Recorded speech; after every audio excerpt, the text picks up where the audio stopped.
church, why you so mean to me? Yeah, you don't know what you mean to me. And no girl, I ain't friendly. Bring 2 girls over, we can get friendly. Shorty won't ride with me. Book a flight, come fly with me. She won't spend the night with me. Yeah, hey, shorty won't ride with me.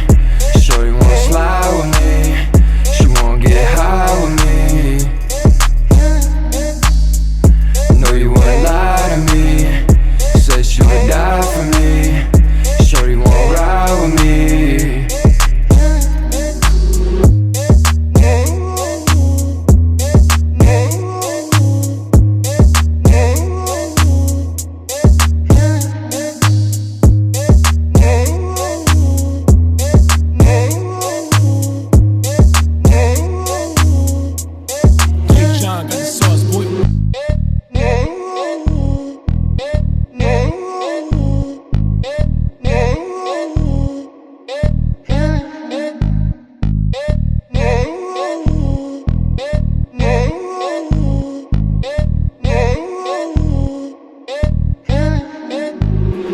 Shorty won't ride with me.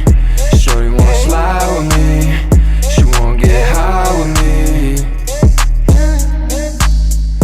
No, you wouldn't lie to me. Said she would die for me. Shorty won't ride with me. John got the sauce, boy.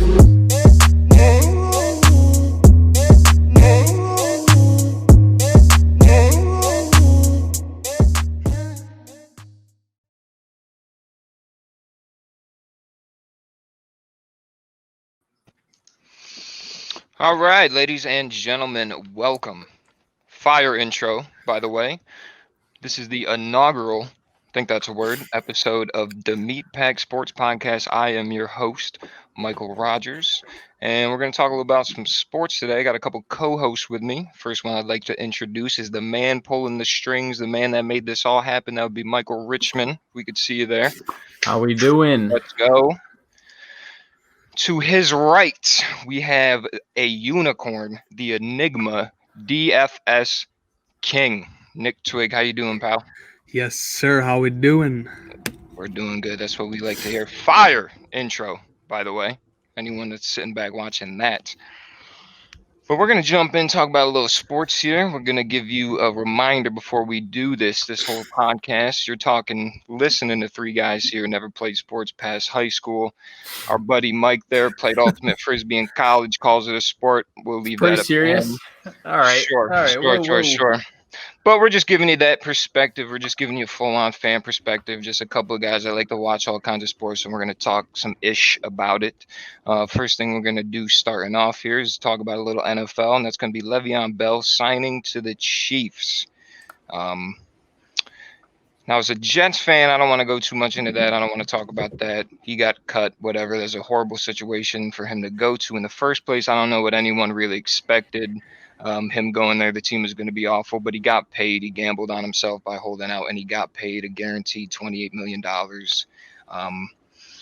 It was said that he was looking at either the Bills, the Dolphins, or the Chiefs. A lot of people are saying possibly the Patriots. It seems like a very Bill Belichick kind of move. Getting him for the cheap. There's something in his contract. The way that was built was a team could sign him. He was owed $6 million from the Jets. A team could have signed him for the vet minimum, which I think was like $850,000, and then the Jets would have to cover the rest to get the $6 million. So I think that's what they did. I'm not sure the exact number. They could have matched him at any point, but he is going to the Chiefs. And I sit back this morning, I watched all the other networks and whatnot talk about what this move could bring. And, man, I tell you what, I look at it, it's hard for me to not think that Chiefs are going to get back to the Super Bowl. I don't see anyone else coming out of the AFC.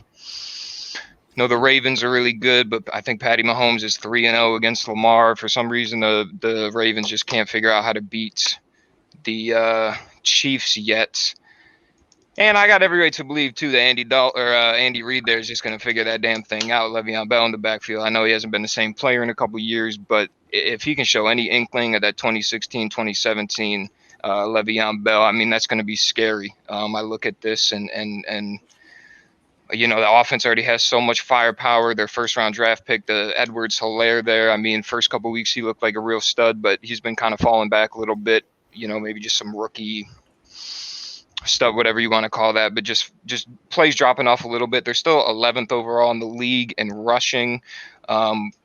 You know, Patty Mahomes is very good with his legs. He can get out there and run and score some touchdowns if he needs to. But, you know, I just look at this, and the biggest thing, if you go back and watch some of these, like the Raiders games, they obviously lost that one, and they didn't necessarily look too good against San Diego or Los Angeles now. I guess the Chargers with old Justin Good Hair Herbert there looking all kinds of good, that cannon of an arm. But you watch all these teams that are dropping back 8-9 man in coverage against the Chiefs because, I mean, Patty Mahomes just sling that rock, and then you get a guy like Le'Veon Bell in there who's going to be able to catch out of the backfield, and a lot of 3rd-and-1 situations they're going to be able to pound it. I mean, I don't know what you guys think, but I got a feeling Andy Reid's going to figure that out. I don't see, maybe the Steelers could give him a threat. I'm not sure how good, you know, I just don't see anyone else, at least this year, getting past the AFC. I look at the NFC, you could definitely say the Seahawks, Packers. I think there's more contenders, but as far as the AFC goes, I'm not really sure. Yeah, I tend to agree with you there. I don't see any team that can hold up offensively with the Chiefs at this point. I just don't see it. Yeah. How long realistically till Le'Veon Bell can play again, though? Probably He had not a pretty this week. serious injury this season. He What said was he's it? back. They're cleared. I'm not exactly sure. That's a good question. Probably not this week, just because I know it's getting into a new facility. I think he's got to go through all the like COVID protocols and stuff. I don't think we see him this week, Monday against the Bills, but I'm not sure who they play. I think a couple weeks they play the Jets. I'm not sure. Be interesting. That should be interesting. I mean, That revenge game, you know, the classic. You know, you get out of the bad situation with the team, you come back and you put up some numbers. So we'll see if he'll be healthy for that, though. Yeah, if he'll be healthy, and I mean, it's going to be interesting to see how many snaps he gets with Edwards-Helaire there. I don't know what how he's going to fit into that offense. I would assume he's probably going to be their 3rd down back mainly, but I agree. We'll see. And like I said, he'll be able to catch a lot of check downs from Patty Mahomes. The only thing I was thinking of, maybe I would imagine at this point you probably don't want to take the ball out of Patty Mahomes' hands more than you have to. But that's what I'm saying. We don't know what Le'Veon Bell we're going to get. If we can get that Steelers Le'Veon Bell, I mean, that's going to be dangerous. Yeah, that's going to be gross. The whole thing with him going to the Jets, I mean, Darnold's 2nd year, I was really happy they went out and got him. I was a fan of him. I know people have, you know, he's maybe had some locker room stuff, whatnot there in Pittsburgh. And then sitting out, obviously some teammates came out and said some things. They thought he was maybe being a little selfish or whatnot. But I mean, I think he was 27 at the time, and it's hard for a 27-year-old running back to get paid like that. So they paid him, I think, 3 years, 50 something. He got the 28 guaranteed. I think he gets another $6 million this year, or I think that might be a part of the 28. I'm not too sure. And then so the Jets sign him. This timeline is horrific for the Jets. Like, as a Jets fan, like, how are you feeling about this? It doesn't make any sense.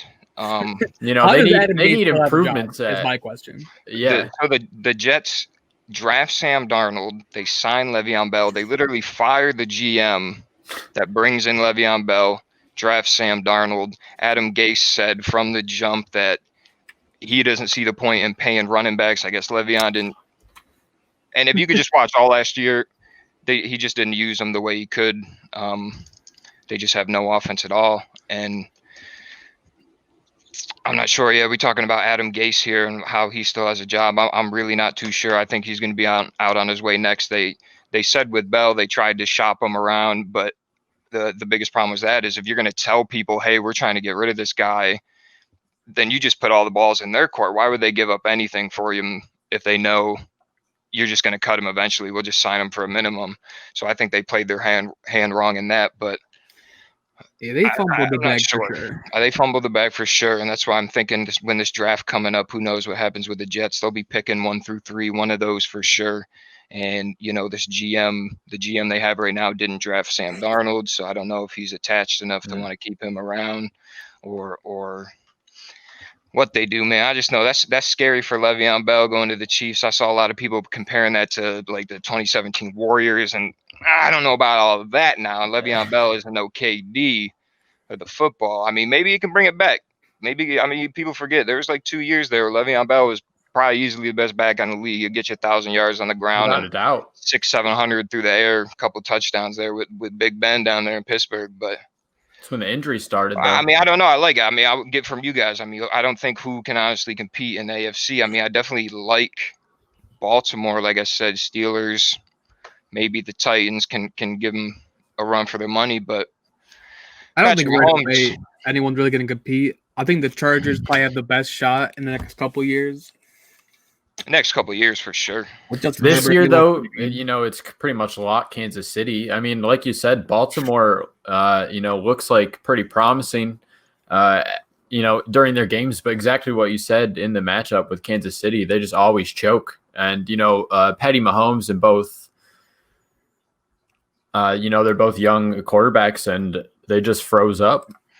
I think the thing we're starting to see with Lamar too, especially in that Kansas City game, is they definitely he is the best he can be when they're out in front. We have yet to see any games where Lamar Jackson takes over, and we saw all through the playoffs last year. Patty Mahomes, it doesn't matter. He could be down 20. He's going to come back and he's going to figure that damn thing out. Lamar tends to struggle in that fallback just because when you're back so many points, you got to start throwing the ball. And it's not to say that Lamar can't throw the ball. He's a great passer. He really is. But it's definitely not – it's not what he excels at. I agree. I'm excited to see that. They got Buffalo this Monday. I think that might be the 5 o'clock game. I'm not sure if he plays, though, but that'll be exciting. You're a GM. You get a quarterback, Lamar, Patty Mahomes. Got to be Mahomes. Not even close. Taking Patty Mahomes, dude. Think so? And a big reason for that is Lamar loves to leave the pocket. Like, he's out here running, and it's amazing to watch, amazing to see. But as his owner, as the GM, you got to worry about injury every time he leaves the pocket like that. Like, he's taking some hits. It's only a matter of time before he snaps something. So it just happened to Dak, man. Get that meat hanging from the bone. Looks like damn turkey leg coming out of there. And I mean, that's Mike Vick 2.0 right there. But for real, beat the record. That's insane. That'll be a good matchup for a lot of years to come. All right, we can move off that. Second thing we want to talk about, which blows my mind. I'm going to hit you with something. So I think it's a Sunday game. I think it's one of the 1 p.m. games.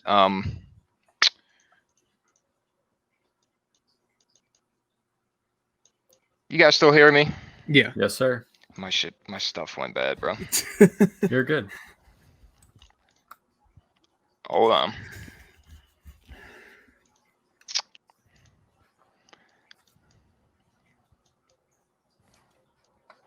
All right, hold on. I'm just going to talk real quick over this. I can't hear you guys, but we're just going to go.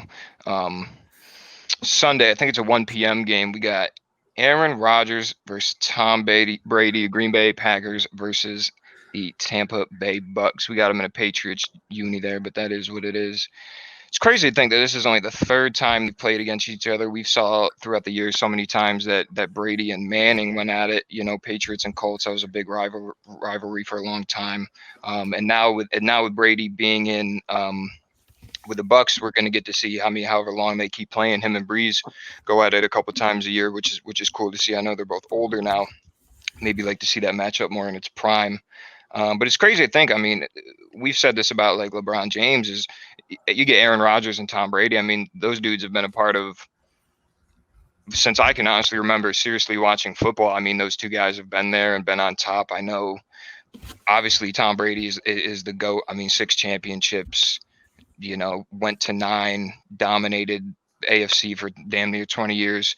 And I know a lot of people argue a lot that Aaron Rodgers is probably the greatest thrower of the football they've ever seen, the greatest athlete at the quarterback position. I don't know about that athlete. I would think more guys like Cam Newton and whatnot, but I could agree thrower of the football, maybe Patty Mahomes, obviously in that discussion now, but I think that's going to be a fun matchup.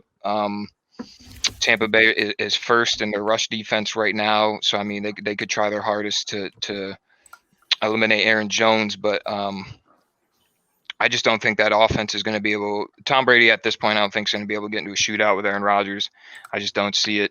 I think Mike Evans is going to play. I think Chris Godwin is out still. We know O.J. Howard is out. I don't know if Leonard Fournette's going to be there. I believe Godwin is playing this week. But I don't know. What do you guys think about this? They're 16th in pass defense, but I don't know. Aaron Rodgers, that Green Bay Packers line is phenomenal. He's got 13 touchdowns to 0 picks on the year. I mean, the dude's got the greatest touchdown to pick ratio we've ever seen. It's crazy. The dude just doesn't make mistakes. 70% completion. Tom Brady's sitting at a 59.1 QBR. That's insane. Stinks a little bit. We go with that. But he hasn't been playing bad. I wouldn't say he's too bad. He definitely, I mean, Jesus, being 43 years old, it's definitely starting to show a little bit. But they don't learn a new system as well. I just don't see him winning that one. I definitely don't either. The line's super close right now. I think Green Bay's -1. I think Packers go up early. I think Aaron Jones gets heavily involved in the pass game. I just don't think Tampa Bay's offensive line can hold up. Green Bay's front seven is pretty nasty. They are. I just don't see that. I don't know. I've said this 100 times, and I have a bet with you, Mike. I don't think the Bucs make the playoffs. I really don't. Yeah, I don't know. The more I watch that game. Who'd they play Sunday? The Bears game. Yeah, it just, I don't know. I've heard a lot of things talking about the reason why a lot of people thought this wouldn't work is we saw in that Bears game. It feels like almost the reason they lost was just from all the penalties, all the fouls. Mm-hmm.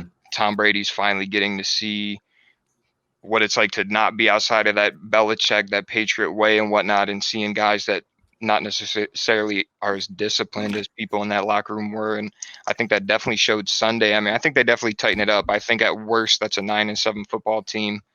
You know, I think it's only up to the Saints and the Bucs in that division. I don't think the Panthers are doing anything or the Falcons are going to do anything. But yeah, Falcons are 0-5. I don't know. You might be right. Steady on the Falcons going, but you might be right. It's tough with Tampa Bay. I mean, it's good to see Tom Brady because there's a lot of question about him going into the season, talking about, you know, is he going to be able to play without Belichick? And he clearly can play, but there's a whole challenge of, you know, joining a whole new team, a whole new offensive system, you know, at that point in your career, you know, just starting from scratch. I mean, obviously he has his base knowledge, but it's completely different for him. And, you know, you see those mistakes talking about the penalties. You know, I wonder what they rank in, you know, penalty yards this season. Yeah, I know gotta be up there in top 5. That game on Sunday was not pretty. You had the center Ryan Jensen there going down headbutting people, and it's like I bet Tom Brady's looking around like, what the hell is going on down here? Like, he's like, where am I? Like, wouldn't let that happen. Then you see him on the sideline getting hype. Like every time I see Brady, I always see the argument with Brady when he's screaming at players on the sideline, this and that. People always want to say that that's competitive fire. He still has it. But then you see a lot of other players who act like that. They tend to call them divas or whatnot. You get that a lot at the wide receiver position. You've seen that with like Odell and the Antonio Browns who show that same kind of fire, but it's looked at in another way. And like I've heard people talk about, you know, I mean, at the end of the day, those are grown men you're yelling and screaming at. I'm sure not all of them appreciate it. But I mean, it's Tom Brady, and until he doesn't make the playoffs or is not in a Super Bowl, then we can call it a wrap. So I can't do it. Like I said, I'm a Jets fan. He's held that division ransom for damn near 20 years, and until he proves otherwise, I mean, I don't. Like I said, at minimum 9-7, at minimum. I mean, you can't blame him for being frustrated. Well, the only thing I agree with you, Twig, about that is like, yeah, I don't know, 9-7. I don't know if that cuts it in the NFC, AFC. That would 100%. If they're in the NFC East, it would for sure. But that division's terrible. By 4 games, yeah. Yeah, that's a whole different topic. What is that division? We looked that up. I think they're a combined like two wins. They're like, they might have. I think they have 4 wins combined between the 4 teams right now. That's awful, ain't it? And a tie. And a tie. Love to see that. A couple of Eagles fans here, by the way. People sitting there at home. Oh, man. Don't even get me started on that. But all right, that'll be. I want to know. Maybe if you could look real quick exactly when that game. It'd be weird for that game to be on a 1 p.m. I think they'd be fumbling the bag if that's not a Sunday night. Monday night game. I mean, that's you're talking about a historical matchup there. I feel like that'd be great for the Packers Bucks game. I think that's a 1 p.m. Is it really? I think so. I could be wrong. I thought it was a Sunday night game. I could. It might be. Like I said, I think they'd be fumbling the bag if it wasn't. I'm not sure. No, it's actually Sunday, 4:25. The night game this Sunday, we got Rams 49ers. Ew. Rams 49ers. Who wants to watch that? Yeah, that's a I don't know. great question. This is a good question. But all right, Aaron Rodgers, Tom Brady. I mean, dudes, yeah, we've been watching for years. It The should be battle a of fun TB12. TB12 and Mr. Discount Double Check there with the cannon.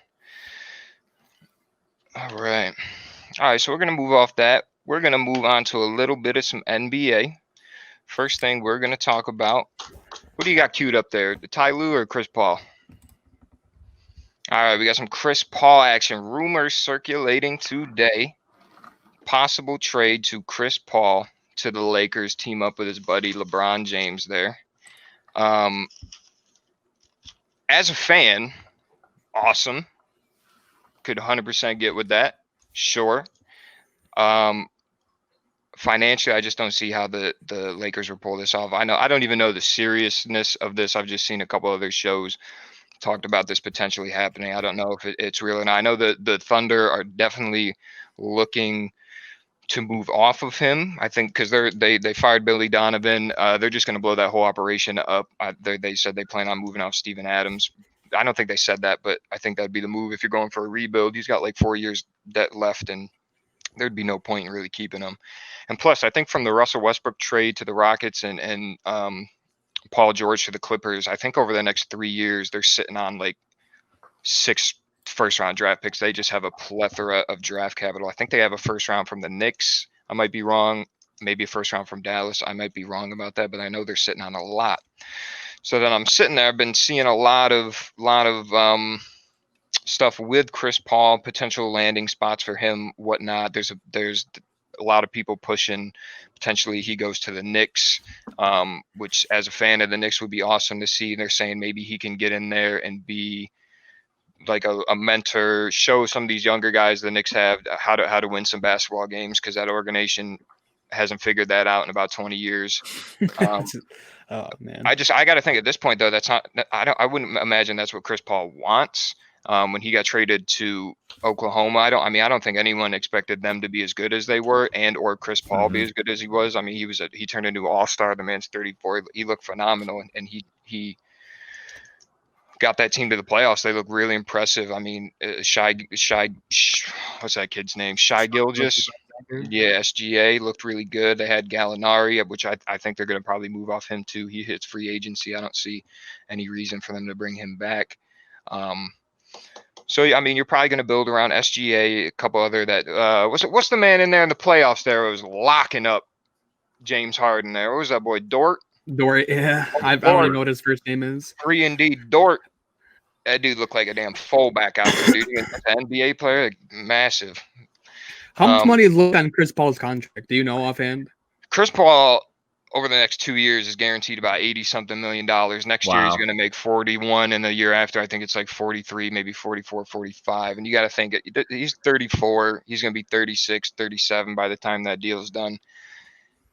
That's what I'm saying. There can't be. I don't know. If you're going to trade for him and he still has that much money on his contract. I mean, that's like we're going to win this year. That's the only. You got to win now. Yeah. But also, like, moving Chris Paul from the Thunder to the Lakers, I think part of the reason he's doing so well on the Thunder is because he has that leadership role. He has that strong mentality. He wants to have the ball in his hands. I'll tell you what, and I see him wants a ring. That's also true, but you see him playing one. over Rondo and starting 5 on the Lakers. What would even be the starting 5 with Chris Paul on it? Well, so this is what I was just about to get into. I'm looking at it. I did the Lakers would have to give up just everybody. I mean, you're talking Kuzma, you're talking McGee, KCP, Caruso, probably Rondo. You'd have to give up just to make the salaries work. Yeah, and then I don't think the Lakers have any picks because of the Anthony Davis trade. And so I just don't know how you pull that off. I mean, Sam Presti is one of the best NBA GMs out there, what he's done with OKC. I mean, they've never, I think, been a bad team. I think they've had a couple losing seasons, but they've never been sorry. That team's always competitive. He's done a great job. They've had really good players over the years. So I think they'll figure it out, especially with all those first round draft picks. They can move some pieces around. I think that's the only way you're going to have to do it, is because you don't. A lot of free agents probably aren't going to Oklahoma City if they had the choice. But so I think that's why they got all those draft aspects. But I mean, if I'm Sam Presti, the GM for the Thunder, and the Lakers call me and want to give me Kyle Kuzma for Chris Paul, I'm hanging up the damn phone. I'm not even. What are you talking about? What are you talking about? And so I just look at there's possible things about the Bucks. Possibly they could do a package with like Eric Bledsoe, that DiVincenzo, a couple other players, maybe get in there next year, get Giannis, be on Giannis. Is it confirmed Chris Paul wants out? Well, it's not that he wants out. It's OKC, after they fired Billy Donovan, said we were going to go into a full rebuild mode. And so like Chris Paul is just not a part of that plan.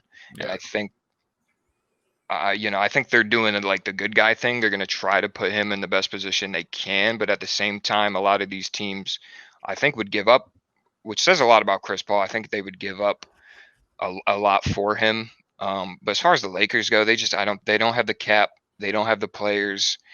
And if you get rid of that whole team just to bring in Chris Paul, and what's your depth going to look like?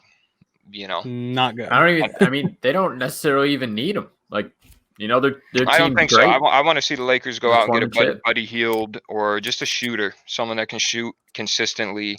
There's a lot of talks in the year that Kyle Kuzma was going to be the number 3 to AD and LeBron. I think we saw throughout the year, like, that's just not going to be the case. He's just a little too inconsistent. He's not a bad player at all. Excuse me. He's not a bad player at all. I like him. Just we saw in the playoffs, and it almost just kind of feels like he doesn't really take it all that serious. But I don't know. I don't know the man. But I'm just trying to look at the moves they're going to make. If they could pull it off, that'd be great. I saw something too. Maybe they get Chris Paul, maybe sign LaMelo, or not LaMelo, Melo, Carmelo Anthony, get that squad. But I just don't see them pulling that. They're definitely going to need another piece. I don't think the Lakers. No repeat. I don't think they repeat next year, unless they go out and they get a big, like a Buddy Hield, But there's some talks. Bradley Beal. I know Bradley Beal wants all the Wizards, but that's kind of the same thing. I don't know what the Lakers could give up to get him. I don't see any package the Wizards would want back for a guy like Bradley Beal. But I don't know what the free agent market looks like either. I don't think next year is going to be the big free agency. That's when you're going to get like Giannis and all them guys, Kawhi again. But I just don't know. I don't know. Where do we think? Where do we think Chris Paul might go? And what do you think would be? Because I would imagine for Chris Paul, like a team like the Knicks that comes out and said, hey, we want a guy like this to come bring into the locker room, help these young guys win, kind of establish a culture. But I feel like at the same time, obviously, I think Chris Paul wants to get a ring. He's arguably one of the better point guards to ever play the game, but just doesn't have that championship. So I'd imagine it's probably a good feeling for Chris Paul to know that the league and these teams feel that way about him, that, you know, he's a good leader and whatnot. And I just don't know. I don't know. What do we think about that? I think you kind of hit the nail on the head with the Bucks idea. I don't think Eric Bledsoe stays there. I think he does end up. I think regardless, I think Chris Paul will go to contender. Just doesn't make a lot of sense for a rebuilding team to dump $80 million into a 34-year-old point guard. Yeah. So I would just assume he goes for a ring and calls it a career at that point. I mean, that's what I would think. Because I you know, if he became a Knick, I'd go get the jersey. I just don't see. I mean, I don't see it can possibly justify dumping that much money into a player that is that old. Holy shit. No, I agree. I don't know. I don't think he could do what he did with OKC this year with another team like the Knicks or a bottom of the team. I don't need like a Hornets or something. I don't. Yeah, I just couldn't see that because they actually had some good players. Steven Adams, obviously, I think is one of the more underrated players in the league. But that's another guy too where they're going to look to trade. But he's got like 3 years left, like $80 million. He got a big contract. I'm not too sure. Like I said, I know Danilo Gallinari's hitting the free market. They'll probably just let him walk. I'm not sure. That'd be cool to see what the OKC does. They have so much draft capital. They've been so smart, and we'll kind of see what they go. I mean, I could realistically only see them being bad for a year or two before they figure it out. That'd be fun to see. I don't know. We'll see what happens with the Chris Paul to the Lakers. Speaking of the Lakers, we're going to talk about the other team there in LA. The Clippers signed Ty Lue, 5-year deal. Which, man, I don't know. I don't know if that gets it done or not. I think we saw throughout the year with the Clippers, they obviously had problems with chemistry. So here's my whole take on that, and I'll talk about Kawhi Leonard for a second. When you look at what the Raptors did last year and what Kawhi was able to do, like he did his load management, but at the end of the day, Kyle Lowry was the guy on that team. Kyle Lowry was the captain. He's the one that has been there. He was the voice. So when I think about Kawhi isn't, I don't think is a leader in the sense of using his voice. Kawhi is much more like, I'm going to just go out and play. I'm going to lead through my play on the court. But he's just he doesn't talk. And I think when 2 years ago, an 8th seed Clippers team that has Lou Williams and Harrell and Pat Bev gets to the playoffs and they've got a couple games on the Warriors, you'd obviously expect, okay, so then we bring in Kawhi, we bring in Paul George, like that's the championship team for sure. There's no way you have two elite. I don't think Paul George is a superstar. We could argue that, but you have two, I'd say elite scorers. Maybe not Paul George might not be elite, but two guys that can score and defend the wing position. So when you thought about LeBron, he was like, this is probably the best matchup for LeBron. You have two guys that can essentially guard him. And then Lou Williams is a baller, old lemon pepper Lou. Pat Bev is a dog. Montrezl Harrell's a dog. I just don't know if Ty Lue changes anything. I think that the whole thing with that team is they just need to play more games together. I think that's what we saw, especially with the bubble. A lot of those players said they didn't want to be there, and they just didn't look right. I don't think the chemistry was right with that team the whole year. When you go and look at a team like the Lakers, it was pretty much, it felt like LeBron and AD versus everyone, but then you had your moments with Caruso and Rondo where they looked really good and the chemistry felt really good, and everyone just played their role. You saw in the finals, like Dwight and JaVale didn't get to play as much. And when you have guys that can just sacrifice that for the better of the team, that's chemistry, that's culture, that's how you win championships. And the biggest thing I want to say with Ty Lue is when the finals started between the Lakers and the Heat, a lot of people were saying the Heat are going to give him trouble because Spoelstra was LeBron's coach for 4 years, and Pat Riley, was owner of the team and their general manager. And if anyone's going to know how to stop LeBron, it's going to be Spoelstra and Pat Riley. And I've heard a lot of people say that's about to happen with Ty Lue. I mean, LeBron and Ty Lue won a championship together, but at the same time, I don't think Ty Lue was coaching Jack for that. That is all LeBron James. What are you telling me? I think Jason Garrett of the NBA, he's just going to sit there and clap. LeBron's going to run that damn operation. You know what I'm saying? I love me some Dan Vogel, but what's he coaching out there? It's LeBron's 35 years old, year 17. Like, what are you going to tell him? What X and O's? LeBron's going to draw that up. So I don't know. I mean, I've heard Ty Lue is good. The players really like Ty Lue. He's a very good player coach that the guys can get behind. And I just don't see how that's an upgrade over Doc Rivers either. It just seems super random to me that they just let him go on a whim like that. I know it was a Doc's got a history there. Yeah, it was just a super early exit for them. That probably played a lot of the role in him letting them go. But I just don't see how Ty Lue's an upgrade over a coach like Doc Rivers. Yeah, I mean, hey, and Doc going down there to Philly, I mean, I like it. He's going to go down there and show them young boys how to win some games, but how far are they going to get? A decision's got to be made. Well, not that far. Not that far. I mean, at least you're not. You're talking about a guy that had a Blake Griffin, Chris Paul, DeAndre Jordan in their primes. Just couldn't even get to Western Conference Finals. I mean, literally, Blake Griffin was slamming the nuts on dudes' foreheads. It's great to see. And that was when the Lakers were sorry. The Lakers were terrible. I know they still had Kobe and whatnot, but like they were just awful for a couple years. And it's like if there was ever going to be a time for the Clippers to do something, I think it would have been then. It's like we just never got to see it. And part of that, you would just think, obviously Doc is a great coach. He does have a championship with Boston.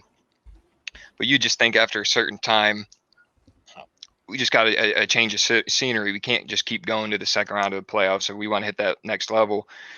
And maybe Ty Lue can do that. I'm not sure. I'm really not too sure. I've always felt that way about Ty Lue, though. Especially in Cleveland, I never thought he was really the one coaching. But maybe that could just be. I just think in the Clippers case, it's very hard for the leader, the main guy on your team, and that being Kawhi, not being a very vocal leader. And I just feel like that's hard. I think all this stems from, and I think why Doc eventually did get let go is because Paul George gave that interview after they lost and said that he felt that this season wasn't champion or bust. And I think every other person inside that building thought, hey, this is a championship or bust. Steve Ballmer gave up their whole entire future to bring in Paul George and Kawhi Leonard and was expecting a championship. And then for Paul George to come and say that that's not what he thought was going to happen, or he said that he didn't think it was championship or bust. I think maybe, you know, that's probably just some locker room stuff that everyone's probably not on the same page. I think they just didn't take it too serious. And you hear guys like Skip say that we can all agree we wanted to see Lakers Clippers. That would have been a Western Conference final for the ages. I think that would have been, we were hyping that up all year. I eventually wanted to see that in a Western Conference finals, Giannis win the MVP, and then a Lakers Giannis or Lakers Bucks finals, have LeBron take that thing home. But I don't know. I know it's tough, man. I mean, it's weird with the Clippers because, like, you know, they really don't do that bad in the regular season. Like this past 2019-20 season, they went 49-23. You know, that's almost 200 over 500. They played you know, I mean, they're playing fine. The problem, exactly what you're saying, is second round of the playoffs. They just can't figure out how to finish it. And exactly what you said. I mean, it's just crazy. You know, Paul George comes in there and they're like, okay, here's our piece. You know, we're going to get it. And then, I don't know, to not have that heart, not have that intensity, you know, is Ty Lue going to bring that? You know, personally, I don't think so. I don't know. But I don't know. It's just tough. You just got to wait and see what happens. But it's just wild. See, I mean, I think it can happen if Kawhi digs deep and finds that inner LeBron and just at the end of the day says, hey, it doesn't matter who's coaching this team. Like, I'm going to go out and do it. And he can do that. He can, dude. He's a baller. But, I mean, they fell short. They choked. I don't think they look prepared. I think that's the thing. If you pull up some stuff too, especially with Kawhi's load management, I'm pretty sure. I think that the starting five of like Pat Bev, Lou, whoever they had, either Kawhi, Paul, Trez, and Zubac. I think they had only played, like the starting five had only played together maybe like 20 something games. A lot of those players, I know Montrezl Harrell wasn't even at the start. Marcus Morris is at fifth. Marcus Morris, yep. And then I know he didn't even get there till like halfway through. That was a trade deadline. Yeah. Which the one? I can never tell those brothers apart. The one came from the Knicks. I'm not sure if that's the Lakers, Markieff or Marcus. I don't know. They got Marcus Morris Sr. Yeah. He was on the Knicks, wasn't he? You know, Joakim Noah. I mean, they really don't got a bad team. Landry Shamet, you know, he was putting in some work when he was on Philly. I actually hated seeing him go. I'm not gonna lie. Who was that? But Landry Shamet. But it's just like, you know, on the Clippers, it's like off the bench. You know, their depth isn't there, I don't think. Well, see, that's where I thought throughout the year that the Clippers could beat the Lakers because obviously if the Clippers and the Lakers are on the floor, LeBron James and Anthony Davis are the best two players on the court. But then I think after that, the next 6-7 players are probably all Clippers. I mean, you'd obviously say Anthony Davis. I mean, you could argue Kawhi's better than Anthony Davis, but if you said LeBron, AD, Kawhi, Paul George, I mean, next you're going to look at Lou Will, Pat Bev, Montrezl Harrell. So I think as a whole team, the Clippers as a team were better than the Lakers, and that's why I see a lot of people saying that if they had played in the Western Conference Finals, they would have lost. But at the same time, that's not the Lakers' issue to worry about. The Clippers got there now; they got to play who's in front of them, and I don't understand. I don't know. I don't know. I don't know. I don't know if I see the Lakers going back. I got to see what they do in the offseason. They just need some more shooters. That shooting is way too inconsistent. You brought in J.R. Smith and Deion Waiters to just go out there and chuck up some shots, man. They ain't going to wait for no one. You ain't going to call no play. J.R. Smith's just going to shoot that ball and through the playoff. They just look really streaky. When they were good, they're good. But just a little too streaky. That's that whole Lakers bench, though. That's what I'm saying. Know, Caruso, Kuzma, Danny Green, even, they all have games where, you know, they just pop off, but then they'll fall silent for too long. A little Quinn Cook action. Quinn Cook copping rings for nothing. He is the ultimate finesser. Quinn Cook, like, come on, dude. That man behind bars, bro. He's stealing money, bro. Ride some pine, bro. Collect some jewelry. I ain't mad at him. The dude's got some rings and I don't. Quinn Cook, dude, guy. Yeah, I don't know. I don't know. That's going to be. I just want to see what they do this offseason. I definitely think, even if the Clippers don't make any moves, I think they'll be right back. I definitely think this year was possible fluke. But we don't know, because I'll tell you right now, we have a discussion about this real quick. The Golden State Warriors, I think a lot of people are sleeping on what's about to happen. They're about to come back with a real vengeance, brother. In Golden State, you got to think Steph Curry's about to be fully healthy. Klay Thompson's about to be fully healthy. They still have Draymond Green. Eric Pascal looked really good as a rookie. They have the number one. They have Andrew Wiggins too. See, I forgot. They just got some people. They have second pick in the draft too. Second pick in the draft, which I've seen a lot of people saying, hey, they could just make that draft pick to have a young guy play with those guys, or you could maybe package Wiggins in that second pick. I've seen a lot of people saying they want to go get Giannis. Could you imagine? That'd be insane. That'd be absolutely insane. But Giannis says he wants to stay, so I don't know. But I definitely think we're not talking about that enough. I definitely think the Warriors are going to be an issue. And I got to think that Portland's probably going to be a little better. We watched Dame turn into an absolute superstar in the bubble. He was already a really good player, but he turned into a superstar during the bubble. He just played out of his mind. But I don't know, man. That's LBJ, number 23, man. That's the king. I don't know. That's my guy. I'd like to think they at least could get back. And then we'll see what comes out of the West again, because I don't know if that was Lakers versus the Bucks in the finals. Maybe we'd be talking about a different story, or I don't know. Boston. True, I mean, who else you even got as a contender in the West? Maybe Mavs with Luka, but again, just the depth. See, I think all those teams get a little bit better. I just think at the end of the day, it's going to come down to I don't see the Rockets getting there, but the Lakers, Warriors, and the Clippers. I definitely think Denver gets better. Yeah. I think Portland gets better. I think the Mavericks get better. I think the West 1 through 8 is probably set for the next couple of years. I mean, Utah is going to be there every year. We saw the Grizzlies play really, really good down the stretch. Then we saw that boy D Book. Shooter out there in Phoenix come alive in the bubble. Dude was dropping 8-0 in the bubble. 8-0 in the bubble, dude. That didn't even matter. That kid's a baller, dude. They looked really good. They had a shot. I think Memphis had to lose a game or something, and they would have got in there, something like that. Maybe I'm wrong. It was super close. It was super close, and so that'll be interesting. What we see next year. And plus, I'm excited next year just to have the fans. Yeah. I remember, Mike, you said after that finals game, it was just really weird to see. It's a weird feeling. Celebrate with no fans, and I'd like to see that next year. Those LA battles will be pretty intense. The bubble was pretty flawless, though. There wasn't one positive COVID test. Before we go to this next subject, let's talk about that for a second, dude. I think that the NBA did. I think a perfect job at pulling that bubble off this year. I know a lot of players were hesitant.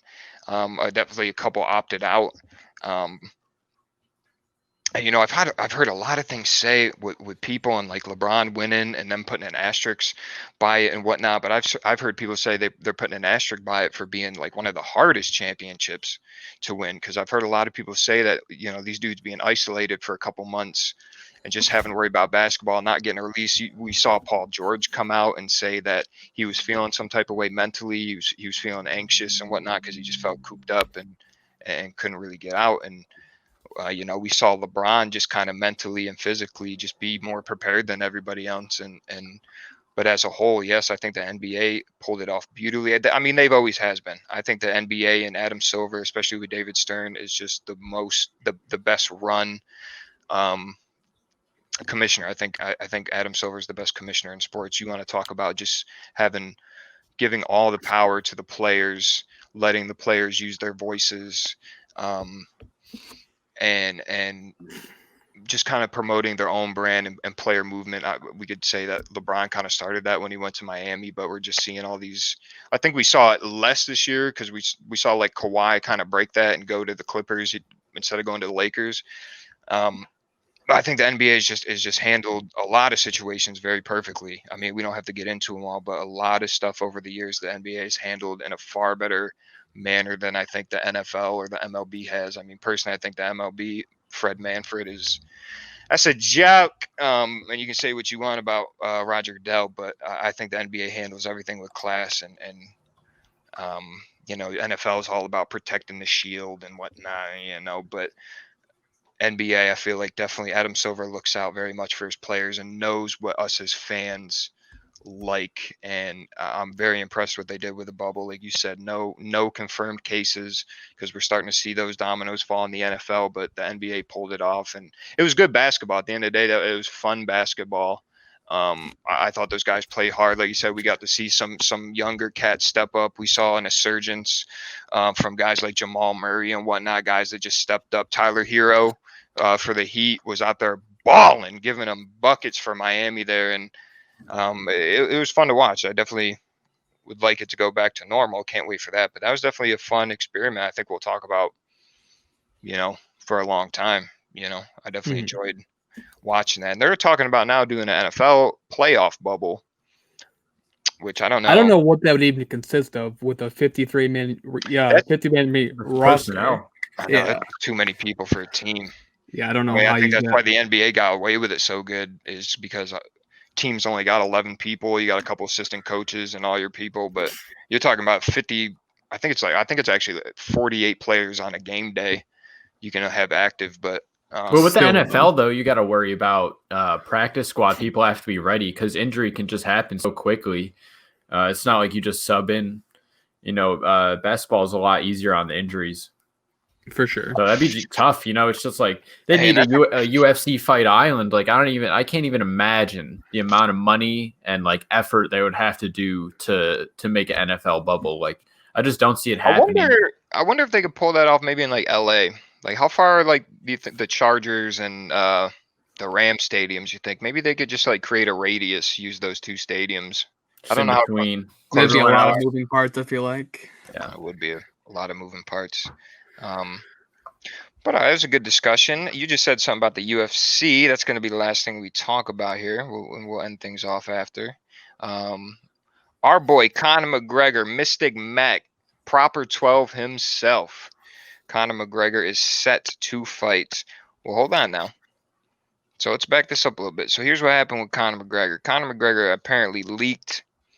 What was the fight? The fight with Izzy. Conor McGregor went on this little Twitter thing, who at the time was retired. I'm not sure when he did, a couple months ago, said he was retired for like the third or fourth time.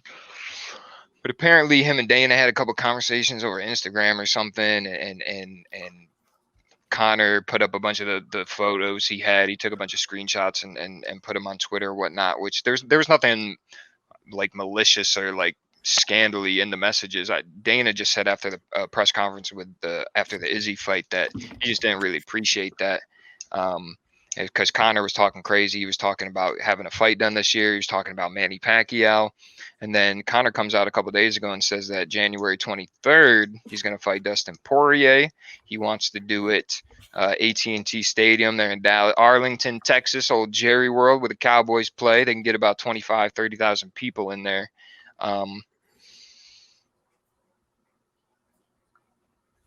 So I can't read my own damn writing, but yeah, he wanted to be in Jerry World. But so what's happening is Conor confirmed that he's fighting Dustin Poirier. Dustin Poirier apparently had no idea about this. Sign, bro. Hasn't signed any sort of contract. Signed anything. Dustin Poirier had no clue. Conor even said this when he found out. I mean, that's just like a what the hell moment. Like, but we've heard Dana talk, and I don't know, because here, Conor McGregor, I can honestly say, I'm probably one of the most polarizing figures in sports probably ever. From like 2014 when he came into the UFC to like, I mean, all the way up until that Floyd probably the first Khabib fight. I mean, you want to talk about just on some rock star type stuff, you know what I'm saying? Just he was out there, I'm gonna KO him in the first round, and he went out there and did it. I mean, him and Poirier already fought. I think 2014, Conor smoked him in like a minute 40. I think knocked him out first round. That's a 145 as well, yeah. That was a 145 weight. Yeah, I believe so. See, that's the other thing they were talking about is what do they fight at? Because Conor just fought Cowboy at like 170, and I think Conor looks so good at 170 compared to going lower. But Dustin Poirier is not going to get that big. There's no way he goes up. No way. I would assume they fight at 155. That makes the most sense to me. Just kind of meet in the middle there, yeah. And like I couldn't imagine McGregor would want to go back down to that. I mean, when's the last time he fought? He fought Khabib at 155. Yeah. Yeah, and he got got dominated. I was gonna say, he Conor's got not strong strangled. at that weight. Well, so the only thing I like between McGregor and Poirier is they're both definitely strikers. I mean, Conor's probably one of the more. He always talks about accuracy and precision over power, which he goes out there and proves. He'll just lay a button down right on your chin and just you hit the deck like a bitch, and he just walks it and talks it. And the guy, his press conferences are elite, compilation worthy. And I don't know. He said, what did it say here? The reason. Okay, so hold on. Let me break this down real quick. So the problem they were looking at is Conor said he wanted to do it this year. And the reason he wanted to do it this year was because October, I think 24th or 25th, we get Khabib and Gaethje, I believe. That's next weekend. Next Saturday. Yeah.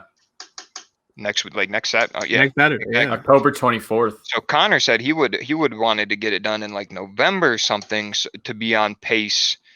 Obviously predicting he's going to win, but to be on pace, whoever wins the Khabib Gaethje fight, which I don't know, and that's been the problem with Dana so far. Is Dana kind of they got a weird relationship with Dana and Conor. I mean, Dana obviously knows that Conor is their biggest draw. He wants the gate for Conor. He does not want Conor to fight with no fans. But at the same time, I think Dana's trying to show that it's like, hey, you're not going to get that champion fight. Like, I'm the boss here. I know how big the Conor McGregor aura is, and people are going to drop what they're doing to watch him fight. But I think Dana's just trying to slow that down and say, like, no, you're going to fight Poirier.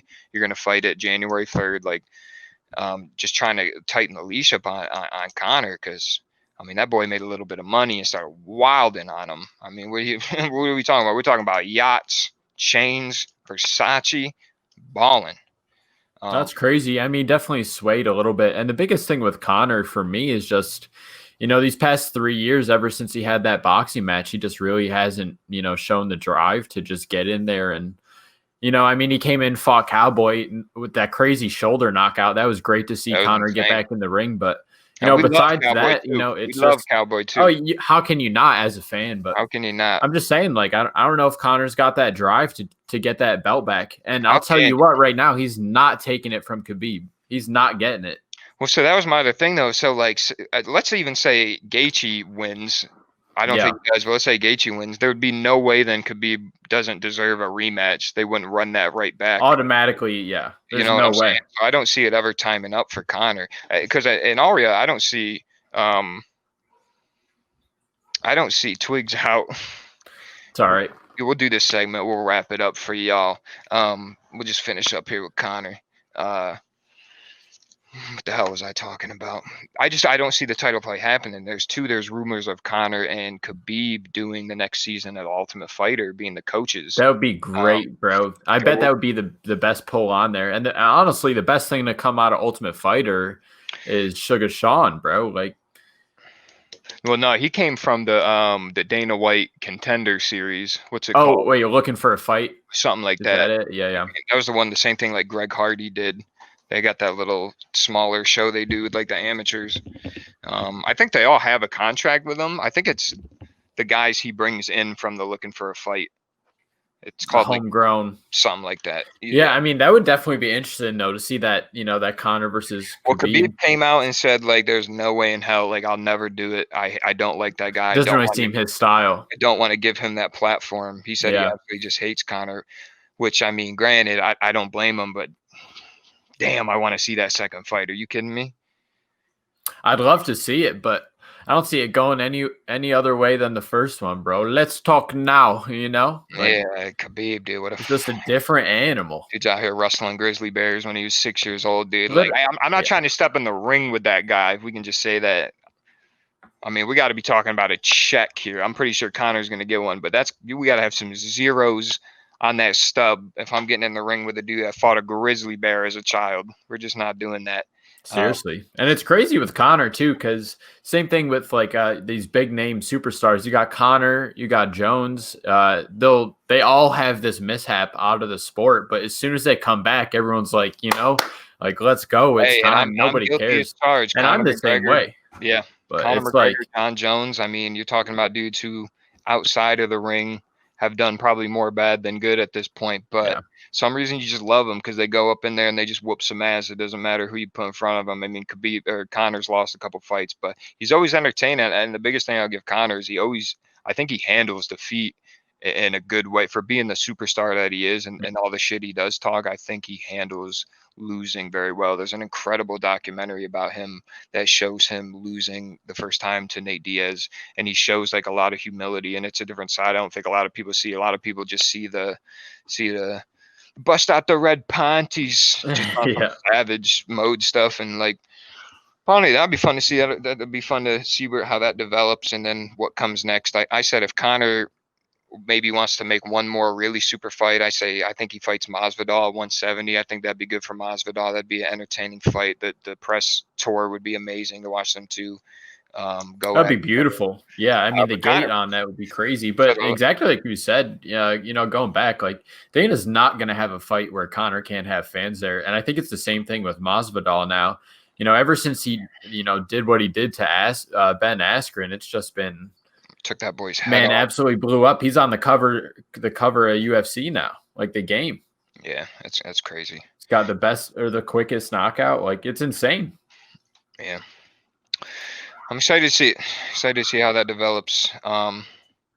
So you want to just call her at that there, my friend? Yeah, let's wrap her up here. All right. So, ladies and gentlemen at home, that is the very first episode of the Meat Pack Sports Podcast. We got a lot more to come. Not entirely sure how often we're going to do this. We don't have a schedule yet. We're going to start developing then all that good detail stuff throughout the week and hopefully provide this show to you guys as much as we can. Start doing it live from now on. We'll be on YouTube Live. We'll be doing this on Twitch and hopefully this platform we got and a potential community we could grow could turn into something fun and something big. But it was just fun to sit down here, talk about some stuff. We're going to be back. We appreciate anyone that watches. And we're going to call it at that. Friday night, 10/16/2020 is a good way to wrap things up. Let's get out of here.